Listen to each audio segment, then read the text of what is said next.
Bonsoir, mesdames et messieurs. Alexandre Baudon et François Trépanier qui vous souhaitent la bienvenue à cette autre édition de Sport Express. Salut François. Salut Alex. Hey François, la relâche est terminée. Alors, je me suis dit, parce que là, déjà, on est dans la semaine du 11 mars. Oui. Est-ce que c'est le temps des cabanes à sucre? Absolument, c'est le temps des cabanes à sucre. Monescapade.ca, Alex. Pour Voilà. visiter, Tu vois, je voulais te lancer là-dessus. Voilà. Moi, je voulais savoir comment étaient tes vacances. Bien correct. Oui. Joue au golf. Beau golf. J'ai voir les Astros de Houston, les Nationals.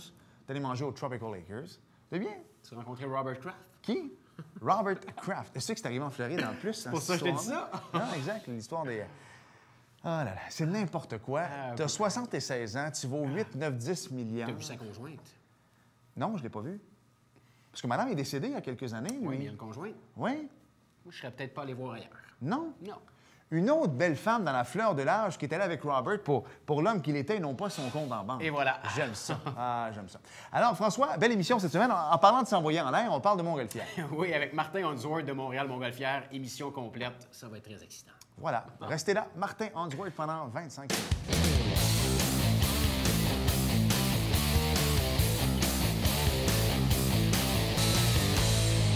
Cette semaine à Sport Express et que mon co-animateur François est content parce que là, on est dans ton univers. Absolument. Et je m'excuse tout de suite si mes questions peuvent avoir l'air stupides parce que moi, à part être un amateur à chaque international à chaque année, d'aller voir des montgolfières, je connais absolument rien là-dedans. Alors, tu as amené un de tes amis, une sommité en matière de ballon, mon cher. Absolument, et ça fait longtemps qu'il est dans le domaine ainsi que son père. Voilà, Martin Hansworth de Montréal-Montgolfière. Salut. Salut, Martin.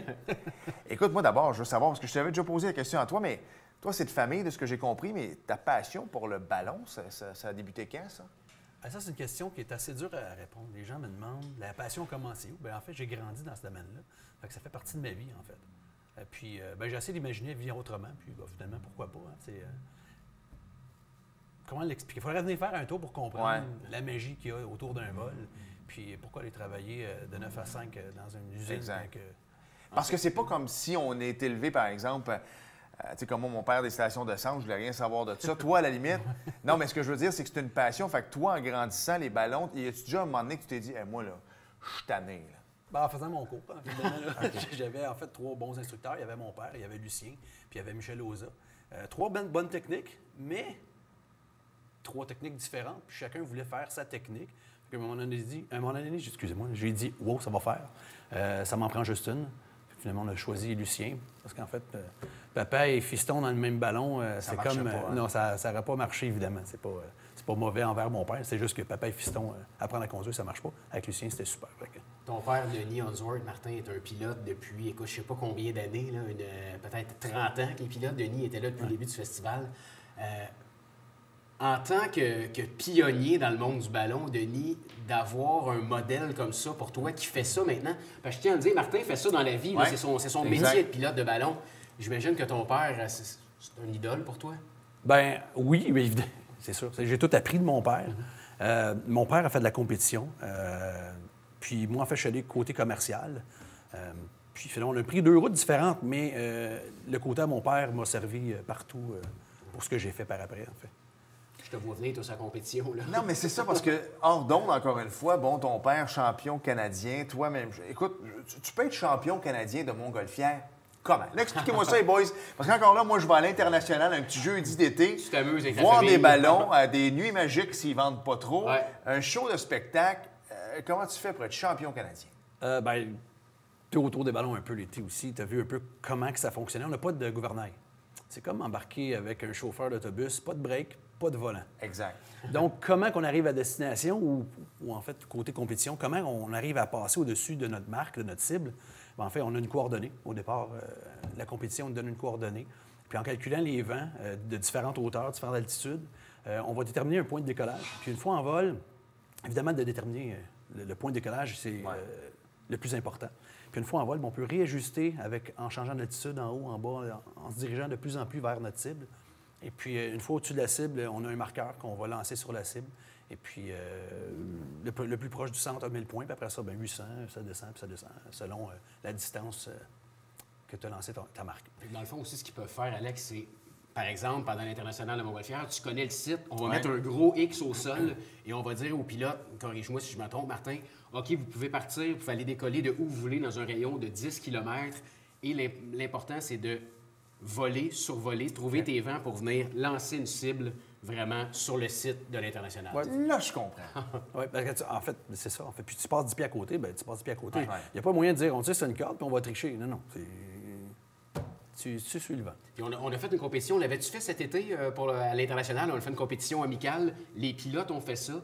On avait installé une espèce de gros poteau avec un cadeau qui était sur le bout du poteau et les pilotes devaient passer le plus près possible du poteau pour récupérer. On faisait ça des fois avec des véhicules. Les pilotes pouvaient gagner des véhicules dans le temps. Oui, c'est les compétitions les plus frustrantes parce que tu arrives à quelques pieds, en fait, de ce poteau-là. Tu vois la clé, elle semble accessible, mais il manque quelques pouces. Exact. C'est zéro. Fait que tu peux pas avoir le prix. Moi, j'ai une autre question pendant que tu es là, parce qu'encore là, moi, je reviens toujours à l'international parce que ça me fascine. Quand vous partez souvent plusieurs en même temps. Moi, je me suis toujours dit, ils vont se connecter. Ça dérange-tu quelque chose? Vous êtes un amas de montgolfières, puis ça part, puis... Bien, le meilleur exemple que j'ai pour ça, les courses de NASCAR. Ils vont 300 là, tu vas km/h. faire les heureux dans le studio aussi. T'étais-tu vraiment obligé de comparer les deux, s'il vous plaît? À part la vitesse, c'est le même principe. On va tous la même vitesse. Donc, on ne peut pas, à moins d'un accident, mais bon, je parle pour les NASCAR. Ils sont quelques centimètres de bumper à bumper, on pourrait dire. Hein. Puis, ils ne se touchent pas. Les ballons, c'est pareil, on a le même vent. Donc, on avance tous. La masse avance à la même vitesse. On ne se touchera pas éventuellement. Si on change d'altitude, peut-être, mais... Parle-nous un petit peu, qu'est-ce qui a fait le déclic pour toi de te dire un jour, bon, ben sais-tu quoi, moi, je vais faire ça à temps plein, et pilote de ballon. Il n'y a pas beaucoup de monde, on s'entend, là, qui vivent de ça au Québec. Je ne sais pas si tu es le seul, mais il n'y en a pas beaucoup. Là. Il y en a quelques-uns. Non, c'est vraiment une minorité. Le déclic, en fait, j'avais un travail comme tout le monde, en fait, là, comme la plupart des pilotes. J'étais pilote, mais la compagnie Sundance en Ontario m'a appelé et m'a dit est-ce que ça te tente de faire un contrat commercial avec nous autres? Puis tu parlais tantôt de mon père. En fait, c'est la partie qui m'a aidé le plus au départ. C'est comment je pourrais dire le nom de mon père, en fait, finalement, la réputation familiale. La compagnie a dit écoute, tu n'as peut-être pas assez d'heures pour être avec nous autres, mais tu es le fils à Denis, pourquoi pas? J'ai juste dit oui. Puis j'ai fait équipe avec John Davidson puis John Adam.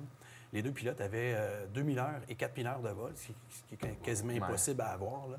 Donc, moi, j'étais là avec 85 heures. Qu'est-ce que je fais ici? Finalement, j'ai fait le travail, puis ça a commencé là. Puis j'ai pogné on pourrait dire, la piqûre de ce travail-là, puis j'ai continué. On va parler en deuxième partie. Martin s'est promené beaucoup sur la planète. On va voir des photos également. C'est de toute beauté. Vas-y, je te laisse. Bien, c'est ce que j'allais dire, parce que Montréal-Montgolfière, on peut t'engager. Tu sais, si moi, je sais pas, Office Tourisme Montérégie, on a parlé hors d'onde tantôt. Si on a un contrat, je veux des belles photos. Je me suis fait construire, je sais pas moi, une nouvelle concession automobile. Je vais avoir des photos sur le dessus. Est-ce que c'est le genre de truc que tu peux faire aussi? Ben là, je te reverrai peut-être vers une compagnie qui fait du drone. Mais maintenant, c'est le drone. Avant ça, j'avoue maintenant que tu as des... Ben, en fait, ce qui est plus compliqué, ce côté-là, c'est possible. Des captifs. Des captifs, oui. Mais ça revient à la compétition. Il faudrait, en fait, calculer les vents, décoller quelques kilomètres plus loin, puis essayer de passer au-dessus, prendre les photos de l'entreprise, mais beaucoup trop compliqué, on va y aller vers le drone. Tu viens de me lancer sur la Montérégie. Je vais lui en parler. Martin, parle-nous de la région de la Montérégie à survoler. Elle est comment, cette région-là? Puis pourquoi il y a tant de pilotes de partout qui viennent des États-Unis, qui viennent de l'Europe, qui veulent revenir à l'International de Montgolfière? C'est un des festivals préférés. Parle-nous vraiment là, de la région, de l'ambiance, de l'événement ici à Saint-Jean. Si moi, je vais voler ailleurs, je vais aller voler dans les Alpes, on va trouver ça extraordinaire. Pour nous, la région, on la trouve ordinaire parce qu'on vit ici. C'est normal dans notre vie. Mais eux qui vivent dans les Alpes, qui voient les montagnes tous les jours, qui arrivent ici, qui voient une étendue comme ça ici, couverte de champs, parce que vraiment spectaculaire de voir la Montérégie du haut des airs. Là. On est tous des Montérégiens, on vit tous dans la région, mais de la voir d'en haut, c'est complètement différent. C'est là qu'on se rend compte pourquoi on appelle ça la vallée du Richelieu. Au sol, on ne s'en rend pas compte, mais en altitude, on voit les montagnes montérégiennes, le lac Champlain, on a les Appalaches, on a tout autour, en fait, puis on voit vraiment... À grande échelle, la vallée du Richelieu. Fait que c'est vraiment, je crois que c'est la meilleure façon de voir la Montérégie, c'est de la Montgolfière. On est bien reconnu aussi à l'étranger, parce que tu fais pas mal, tu sais, il y a Albuquerque aussi qui a des gros festivals. Quand tu dis que tu viens de Montréal, de Saint-Jean-sur-Richelieu, comment est perçu l'International de Montgolfière à l'international? Bien, comme tu l'as dit, là, les gens d'extérieur ont du plaisir à venir voler ici. Ils veulent revenir, ils en parlent. Donc, à chaque fois que les gens savent qu'on vient de Saint-Jean, ils disent « Oh mon Dieu, j'aimerais ça. Est-ce que tu peux... tu as des contacts pour me mettre dans la liste pour le festival, des choses comme ça. Mais au-delà du festival, ils peuvent amener leur famille. Tu sais, c'est sécuritaire. Il y a des endroits dans le monde, probablement que des fois, tu te dis, bien, je n'amènerai pas tout le temps ma famille. Là, à la limite, c'est en Amérique encore pour les Américains. J'imagine qu'au niveau familial, pour eux autres, ça va être plaisant aussi de venir ici, dans la région. Parce que c'est beau. Oui, en fait, c'est pas... On imagine que tous les festivals à Mont-Royal ils ont environ 100 ballons et plus, mais la plupart des festivals sont tout petits. Mis à part, évidemment, Albuquerque, Saint-Jean-sur-Richelieu et quelques festivals dans le monde. Donc, en Amérique, pour les pilotes de Mont-Royal, les familles qui font de la Mont-Royal, Saint-Jean, c'est un gros festival. Donc, c'est impressionnant de voir tous ces ballons-là dans le ciel. Ouais. As-tu eu la chance d'y aller, Martin, à Albuquerque, voler avec les 700-800 Montgolfières? Bien, je suis allé, mais pas en tant que pilote, évidemment, avec mon père en 2000... Dans l'entour de 2000, 80... En 2000, 2002 environ, dans ce coin-là. Je trouve ça impressionnant ici à Saint-Jean, là-bas, ça doit être... Oui. Mais il y a plus... On voit les images et c'est fou, là. C'est des lignées, un gros tapis de Montgolfière. Ouais, au moment où tu décolles, tu ne vois pas le premier ballon qui a décollé. Et puis, tu fais ton vol, tu atterris, tu te revires de bord, puis tu ne vois pas le dernier qui a décollé non plus. C'est les ballons, comme tu dis, à perte de vue. Ouais. Je veux que tu nous expliques un petit peu, Montréal-Montgolfière. Tu offres des vols peut-être un petit peu plus privés. Vous avez le ballon du Québec qui est extrêmement reconnu, que les gens connaissent. Mais tu as aussi un ballon où il y a deux ballons, il y a plusieurs passagers qui peuvent entrer à l'intérieur. Parle-nous un petit peu des différents modèles que tu as. Bien, là, on a le drapeau familial, on va dire. Le drapeau du Québec, c'est le ballon mon père, évidemment, qui est rendu à nous. On a 6 passagers pour l'instant. Et là, il y en a un qui est à vendre pour en acheter un nouveau bientôt, avec des nouvelles couleurs. On a des 6 passagers. Moi, j'arrête à 6 passagers pour l'instant parce que, étant pilote de Mont-Royal qui a fait des Mont-Royal de 16 passagers, 24 passagers. 24. Je sens que les gens deviennent des numéros à 24 passagers. C'est pas ça qu'on veut. On veut qu'il y ait vraiment un service plus personnel. Les gens, vous avez des questions un peu comme vous. À 24 passagers, le passager au bout n'a pas la chance de poser ses questions au pilote. Tandis qu'à 6, c'est juste un assez bon groupe pour pouvoir tout poser ses questions au pilote. Donc, j'aime mieux garder ça comme ça, à 6 passagers. Est-ce que c'est beaucoup plus difficile, Martin, piloter un ballon quand tu as 24 passagers à l'intérieur qu'un petit ballon du Québec où vous êtes 3? Évidemment que quand tu pilotes le drapeau du Québec, c'est comme piloter une Formule 1, en fait. Puis quand tu pilotes un 24 passagers, c'est comme piloter un transatlantique. En fait, là, c'est très sérieux. Il y a une force d'inertie incroyable sur un gros ballon que tu n'as pas sur un petit. Donc, c'est sérieux. Tu vois que dans les vidéos, des fois, on a nos stripes de capitaine. On les mérite à 24 passagers. C'est ça, c'est pas le même genre de pilotage. C'est complètement différent. Là. On est dans un autre monde. Bien, la base vient de... Bien, moi, je me servis beaucoup de la compétition pour les ballons de gros porteurs, on pourrait appeler comme ça. Parce que si tu te laisses flotter comme ça, puis qu'avec ton gros ballon, tu ne trouves pas un spot pour atterrir, tu peux te mettre dans le trou. Donc, il faut vraiment que tu sois sérieux. À partir du décollage, tu penses tout de suite à ton atterrissage. Et puis, tu vas diriger ton ballon pour t'en aller où il y a le plus d'options pour atterrir sécuritairement. Parce qu'on te voit des fois en vol, Martin, tu es un gars qui est assez dynamique, on le connaît bien, prend des photos, des selfies. Tu peux pas faire ça quand tu pilotes un 24 passagers. Oui et non, je le faisais quand même. En fait, l'avantage du gros ballon, c'est que tu chauffes moins souvent. Le volume d'air chaud dedans est tellement grand que quand tu vas chauffer, ça va être plus stable. Le petit ballon, tu chauffes plus souvent. Mais à l'opposé, le petit ballon, j'ai besoin de moins d'attention pour le piloter, évidemment. Mais les deux se comparent, se balancent, comment je pourrais dire ça? S'équivaut, en fait. Les deux s'équivaut un peu. Moi, j'ai plein d'autres questions. On s'arrête tout de suite. Et au retour, on poursuit ce spécial Montgolfière avec Martin Andouin.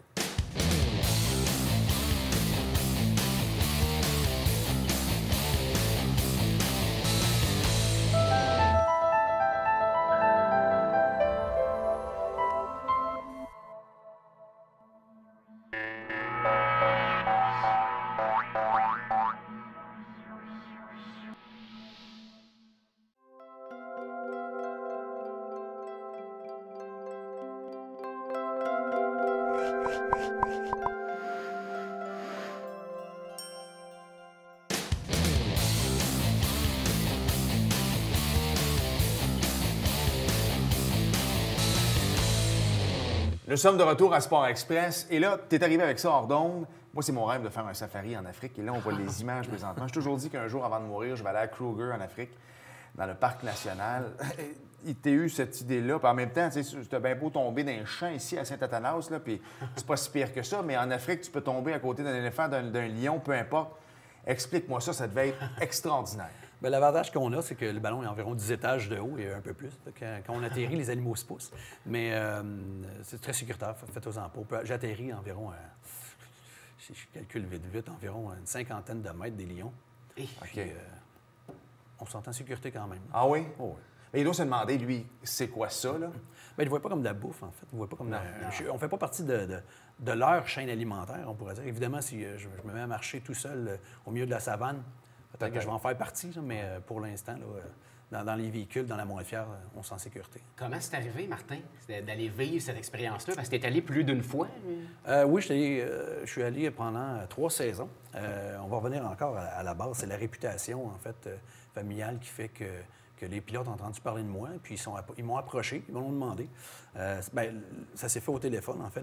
La personne m'a appelé, il m'a dit « Martin, écoute, on a besoin des pilotes au Kenya, est-ce que ça te tente? » J'ai dit « Laisse-moi y réfléchir. » Au Kenya, oui. comme ça. Ouais. Fait qu'en 2 secondes, j'ai dit oui. Il dit « Vous voulez pas y réfléchir? » Bien, c'est fait. Donc, c'est comme ça que ça a commencé. Wow. Puis, il y a tout un processus à faire, des médicales pour tes assurances de voyage, les médicales pour l'aviation. J'ai dû faire une licence commerciale américaine. Ça, c'est tout un processus. Puis je transfère ma licence privée canadienne en privée américaine. C'est quoi la différence, Martin, entre, si tu regardes là, quand tu as des transferts à faire, est-ce que c'est plus... je sais que les règlements sont très stricts ici au Canada. Est-ce que c'est la même chose de l'autre côté de la frontière? Ou? Si on va aux États-Unis, en fait, notre licence privée équivaut quasiment à leur licence commerciale. Ouais. Mais vu que la licence au Kenya commerciale, ils n'approuvent pas notre licence privée canadienne. Donc, c'est pour ça que j'ai fait une licence commerciale américaine. Puis avec cette licence-là, j'ai pu la transférer au Kenya. Donc, j'ai 2 licences commerciales, une du Kenya, une des États-Unis, plus ma licence privée canadienne. Là, peut-être que c'est moi qui ai écouté le Roi Lion quand j'étais jeune, là, mais tu sais, le Mont-Saint-Grégoire, c'est bien. Rougemont aussi, là, à Saint-Bruno, les Alpes. Mais quand tu es dans les airs au Kenya, là, tu es dans la nature la plus profonde, tu es au cœur de la terre, en fait. C'est des animaux à l'état brut. Ça doit être extraordinaire. Je pense que tu ne peux pas mieux décrire comment je pourrais décrire le Kenya. Déjà allé? Non, mais je regarde ça parce que je te le dis, c'est quelque chose que je vais réaliser. Peut-être pour mes 50 ans, je n'ai juste 40, j'ai 10 ans pour me le payer, mais moi, je trouve ça fabuleux. Bien, c'est exactement ça. En fait, quand je regarde le film Le Roi Lion, parce qu'évidemment, il était papa de... Oui, c'est ça que les enfants, mais on regarde le film encore. Et il manque juste un ballon, en fait, puis c'est identique à ce que quand j'étais là-bas. C'est la migration, évidemment. Pas tous les moments dans l'année, mais quand la migration passe, il y a des animaux partout à perte de vue. C'est pas de bon sens. Je veux que tu nous expliques. Oui, tu as reçu le coup de téléphone, tu as fait tes transferts de connaissances, mais quand tu arrives là-bas, là, Martin Unsworth arrive, personne ne le connaît. Qui te prend en charge? Qui sont tes clients?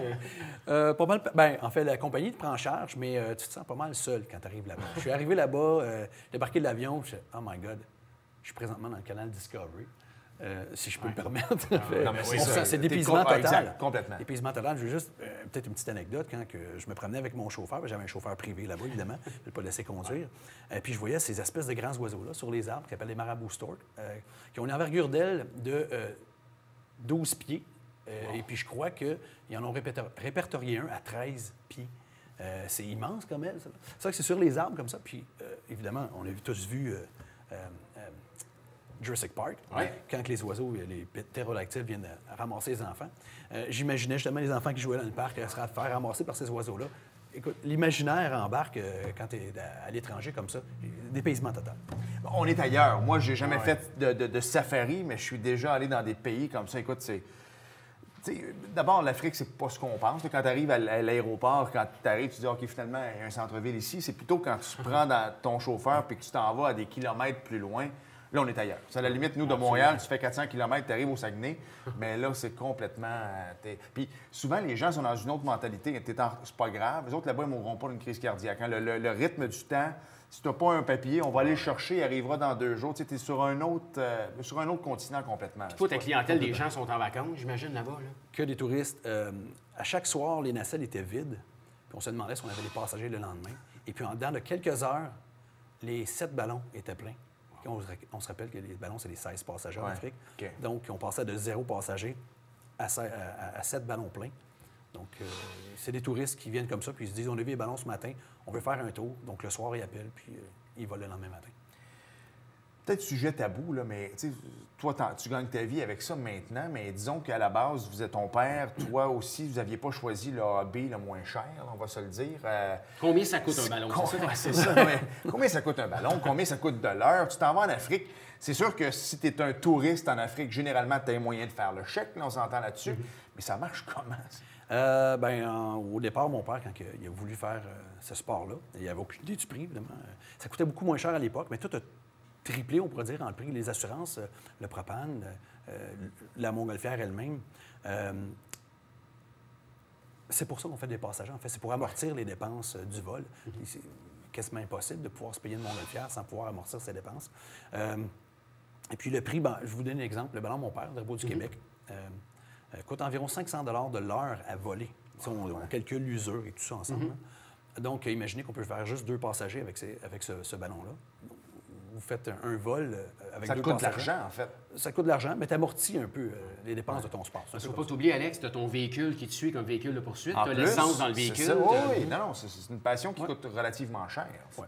C'est pour ça qu'aujourd'hui, on voit des nacelles beaucoup plus grosses, de 6, 10, 12, 24 passagers. Le seul moyen de pouvoir aller chercher un profit, c'est de grandir les nacelles avec plus de passagers. C'est pour ça que quand tu arrives au Montgolfière, les gens s'attendent à voir le drapeau du Québec. Donc là, à la limite, c'est votre semaine à vous autres aussi. Ça dérange un peu moins de le faire voler, d'arriver un peu en dessous pendant cette semaine-là. À la base, on va tout au festival pour les festivités, pour participer à cet événement-là qui est dans notre région. On n'y va pas en pensant à l'argent, pas du tout. Puis ce qui est bien dans le festival. Beaucoup d'Américains, par exemple, qui ont l'autre mentalité, Martin. On n'entrera pas là-dedans, mais... Non, on entre là-dedans. Il y en a, écoute, il y a des Américains... Non, c'est important, François. Je nommerai pas de nom. Il y a des Américains qui viennent ici pour faire de l'argent et s'ils n'ont pas de passagers pour un vol... Ils ne voleront pas. Tu sais, plusieurs... Martin, il n'a pas de passagers, il va voler ses équipiers de poursuite. Les Américains, il y en a quelques-uns qui c'est nous, on n'a pas de passagers payants, on ne vole pas. Je crois que le festival a réglé ce problème-là. Je crois qu'on les a mis sur une petite liste. Oui, il y en a quelques-uns qui ne reviennent plus. C'est parce qu'en même temps, tu viens à l'international, c'est parce que c'est justement pour qu'on voit, c'est un spectacle familial, on veut voir les ballons dans les airs. Oui, donc avant tout, le festival, ce qu'ils veulent, c'est ceux qui viennent, que ce soit des passionnés, qui viennent vraiment échanger leur passion avec les passagers. Donc ceux qui sont ici pour la business, reste chez vous.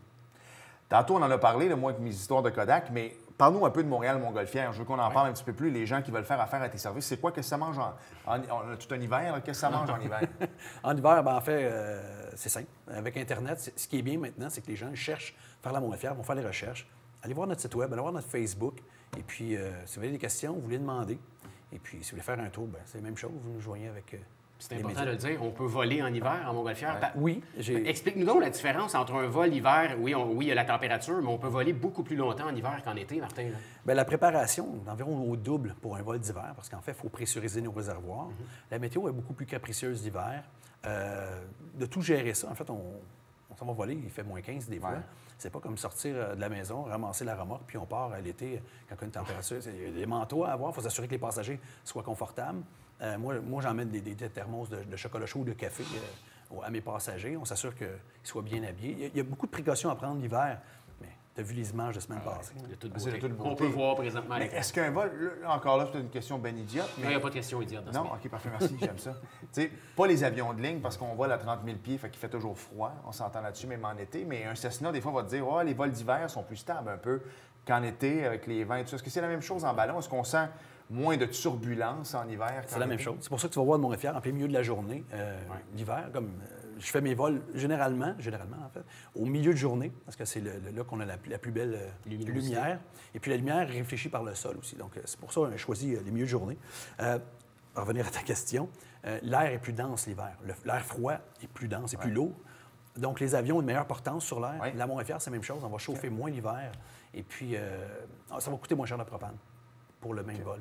Martin, on a vu un article dans le Canada français il y a quelques semaines qui parlait que le sport de la Montgolfière, dans la région, entre autres, et au Québec, est en manque de relève.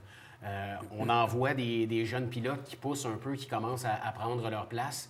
Mais qu'est-ce que tu aurais à dire à un jeune qui nous écoute à la maison puis qui se dit, écoute, moi, ça a toujours été mon rêve, j'aimerais ça. Tu as commencé tôt, toi aussi. Qu'est-ce que tu aurais à leur dire à ces gens-là? Premièrement, qui viennent poser des questions, qui viennent me voir, ou d'autres pilotes, on va les aider dans les démarches. Et puis, c'est sûr que si on regarde le montant au départ et puis tout ce que ça entraîne, ça fait peur. Fait que juste d'avoir l'intérêt, venez nous voir, nous autres, on va s'arranger pour leur donner la passion. Il y en a qui font de l'équitation, du kart, c'est pas donné non plus. Le hockey, je m'excuse, mais quand tu es dans le 3A, ça coûte 10, 12, 15 000 $ par année. Toi, tu as fait du ballet tout au long de ton adolescence également. Tu parles de ballon-ballet, là. Oui, c'est ça. Ensuite, ça marche pas. En fait, on peut comparer ça à ça. Okay. Mais est-ce que la relève, elle est là? Est-ce que les enfants des enfants des enfants... Est-ce que la parce que souvent, c'est la première génération, ton père, la deuxième. Est-ce que la troisième veut embarquer? Je le forcerai pas. En fait, si mes gars, en fait, parce que j'en ai un autre qui s'en vient en avril. OK, félicitations. Merci beaucoup. Si mes gars veulent en faire, ils vont en faire, mais jamais je vais les pousser à en faire. Jamais, jamais. Comme mon père m'a jamais poussé à en faire. Puis, ben, je suis là. Okay. Là, en terminant, on est rendu à combien d'heures, Martin Unsworth, heures de vol comme pilote de ballon? On va faire un petit chiffron, 1600 heures environ. Tu peux, juste pour donner une idée, dans une semaine de l'international, tu peux voler combien d'heures à peu près? La moyenne de ça dépend des années. Oui, ça dépend des années. Mais si on fait le moyenne, on est environ à 7 vols. Il y en a qui vont faire 14, il y en a qui vont en faire moins que 7. Mais je pense qu'on est entre 7 et 10 vols, donc entre 7 et 10 heures par festival. Fait que 1600 heures, ça en fait. Oui. Bien, donner un exemple, mon père, en 30 ans, a fait 1000 heures de vol. 1000 heures, c'est respectable pour un pilote. Okay. En fait, il n'y a pas beaucoup de pilotes au-dessus de 1000 heures au Québec. Moi, en fait, en la moitié du temps, j'ai fait 1600.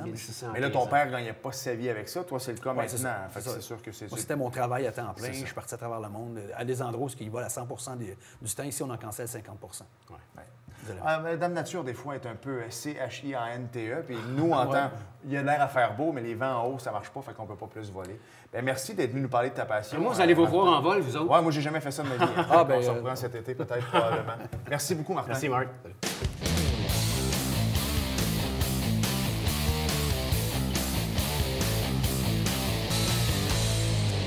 Et François, juste pour compléter avec Martin, Claude ne le sait pas, mais on va faire une émission spéciale. Vers le mois de mai, peut-être? Oui, avec Claude, en ballon. On va faire une émission avec Claude en ballon. Donc, Claude, tu n'as pas le choix. J'ai jamais fait de montgolfière, alors tu vas amener le Kodak sur l'épaule. Ça te tente-tu? Ça a l'air d'être tenté. Non, mais t'es ironique. C'est ironique. Il y a du sarcasme. C'est comme... Mais Louis, ça va être tenté. Louis va venir avec nous. Oui. Louis, exactement. Louis, ça, c'est l'homme de la situation. Sport Express en montgolfière avec mon gars Montgolfière. J'aime ça. Alors, NASCAR, il reste malheureusement du temps pour parler de NASCAR. Dimanche, le 17 mars, c'est la prochaine course, 15h30. C'est le Auto Club 400 de Fontana, en Californie. On y sera. Merci, François. Merci, Alex. Merci à vous d'avoir été là et à la semaine prochaine. Salut. Bye-bye.